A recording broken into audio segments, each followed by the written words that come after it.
the response of the government, some of the interventions that we are thinking about, is to have targeted fuel subsidies to the affected area, to the affected sectors, such as the transport sector, the agri-sector. The agri-sector comes into play because fertilizer is a petroleum derivative that comes from the oil, and for fisher folk.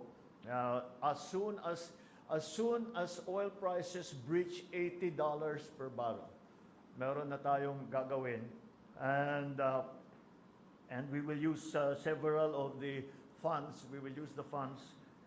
For example, we will use the Pantawid Pasada program and the subsidy for farmers and fisher folk.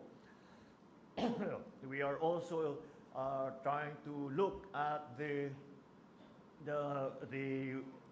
possibility of easing the transport cost burden to the to workers, for the traveling public, providing maybe no fare bus rides along major routes, and maybe to hold fares down on the transport, our public transport facilities. And of course, we are now going to look for whatever subsidies we will need to provide, so that hindi naman masyadong maramdaman ng working public ang pangyayaring ito. There is also a proposal that we will examine further.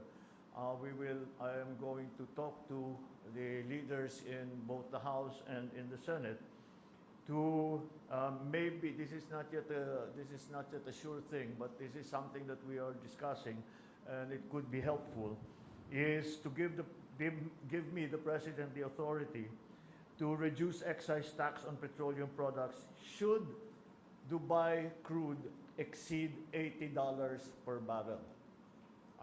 And that wala pa tayo doon. But if in case that happens, then maybe this is something that we will have to, this is one tool that we will have to have. So I will discuss it with the leadership of Congress, and to see, it is going to be an emergency measure. It is not going to be a permanent measure.